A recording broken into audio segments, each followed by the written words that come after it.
Ivanka Trump answers questions about her father's real estate fraud in civil trial. Ivanka Trump took the stand on Wednesday morning to provide compelled testimony in her father's ongoing civil fraud trial.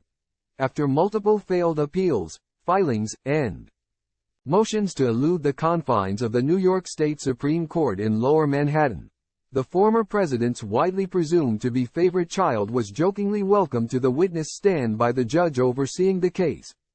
The people call Ivanka Trump, New York Attorney General counsel Louis Solmon announced before she entered the courtroom. Justice Arthur Engoron asked, "Who's she?" Ivanka Trump was initially listed as a named defendant in the $250 million lawsuit targeting her family's namesake business empire. She was dismissed from the litigation in June. Her father and her brothers, Donald Trump Jr. and Eric Trump, remain named defendants.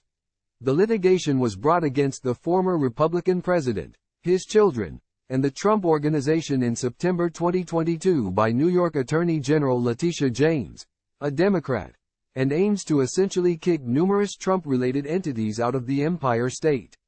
Key findings in the case came by way of a late September ruling on the state's motion for summary judgment in which Engoron determined numerous instances of fraud had, in fact, occurred on various financial documents filed by the company's trustees, including the 45th president himself. Ivanka Trump had served for years as executive vice president of the Trump Organization, a title also given to her brothers. Each of the Trump children at the helm of the business, however, had different portfolios during their tenure with the real estate behemoth. Early on, Ivanka Trump was asked questions about her own specific role in the company. She explained that her efforts were largely focused on the redevelopment of the old post office building in Washington, D.C., and the Trump Doral golf course in Miami. "I spent an enormous amount of time shepherding those two properties through development," the witness said, according to a courtroom report by the Messenger's Adam Klasfeld. Like her brothers who have testified, Ivanka Trump was asked about her knowledge of generally accepted accounting principles, a system often referred to by its acronym, GAAP. She replied that she recalled being asked about GAAP during her deposition and said her answer remained the same.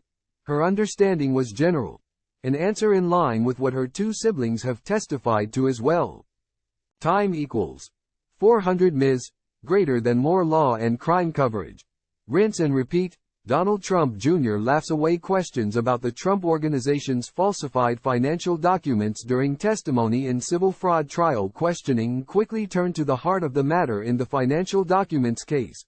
Alleged misrepresentations made on paper about money and wealth.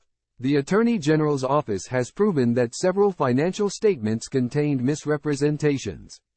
This was done, the state argues, to secure better than average interest rates. Multiple efforts to secure the necessary financing withered on the vine, the witness testified.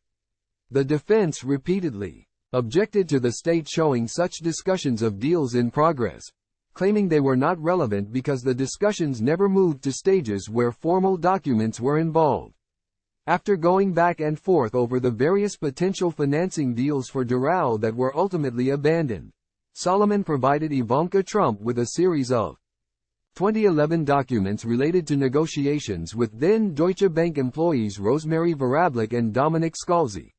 "My father and I are very much looking forward to meeting with you tomorrow to discuss Doral," Ivanka Trump wrote in one email to Vorablik. "I have attached our investment memo as well as some basic information on our golf and hotel portfolios."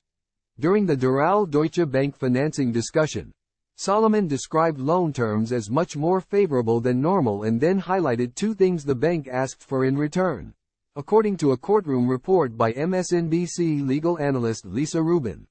The bank sought a full and complete guarantee from Donald Trump that he would personally cover the principal and interest that accrued on the loan, along with the operating expenses. In service of that, the bank's second request was a requirement that Trump himself have a net worth of at least $3 billion, not including the so-called brand value of the Trump real estate group. Time equals 400 Ms. Greater than those asks posed a problem, but Ivanka Trump allegedly shared details of the pending deal with others. The state pulled up a December 2011 email from Ivanka Trump in reference to the Doral financing offer from Deutsche Bank. This email was allegedly sent by the witness to then Trump Organization CFO Alan Weisselberg and other company executives. In the email, Ivanka Trump wrote, "It doesn't get better than this. Let's discuss ASAP." The email addressed to Weisselberg was quickly contested by the defense. Trump lawyer Alina Habba objected that it was not actually sent. The state disputed and said it was sent. After some back and forth, Engoron allowed questioning on the document to go forward. In another email, Trump Organization lawyer Jason Greenblatt wrote that Donald Trump might scoff at personally guaranteeing the loan and said the minimum net worth requirement could be an issue. According to a courtroom report by Daily Beast's Jose Pagliari, "I will review, but not immediately, that this is a full principal and interest and operating expense personal DJT guarantee," the lawyer wrote. Is DJT willing to do that? Also, the net worth covenant and DJT indebtedness limitations would seem to me to be a problem. Time equals 400 ms, greater than, that we have known from day one, Ivanka Trump replied. "We wanted to get a great rate, and the only way to get proceeds, term and principal where we want them, is to guarantee the deal." According to the Attorney General's office, Trump's net worth was substantially lower than $3 billion in 2011. Despite whatever the potential problem on the company's end was, Donald Trump told Deutsche Bank his net worth was greater than $4 billion, the state noted. Ivanka Trump testified that she was in no way, shape, or form involved in the crafting of her father's financial statements and said she did not know he claimed such a high net worth at the time. In a marked-up term sheet provided by the Trump Organization to Deutsche Bank, the company lowered the net worth requirement to $2 billion. In the end, the bank and the Trump Organization agreed on the terms of the financing deal. Ivanka Trump testified. The loan was signed by her father. "We are not here to hear what he has to say." Judge in Trump fraud case loses his temper and ex-president sarcastically feigns shock during very unfair trial in New York City. Time equals 400 ms, greater than. As the morning session drew to a close, questioning turned to Ivanka Trump's shepherding of the old post office renovation project. That project necessarily involved the General Services Administration, because the building is owned by the U.S. government. The state put forth a December 2011 email from the GSA saying the agency found multiple GAAP departures in Donald Trump's annual statements of financial condition. Those statements are the crux of the case against the company, the same documents Engoron has already ruled were fraudulent. The upshot of that document, to hear the Attorney General's counsel say it, was that Ivanka Trump, who received the email, was aware of those alleged departures.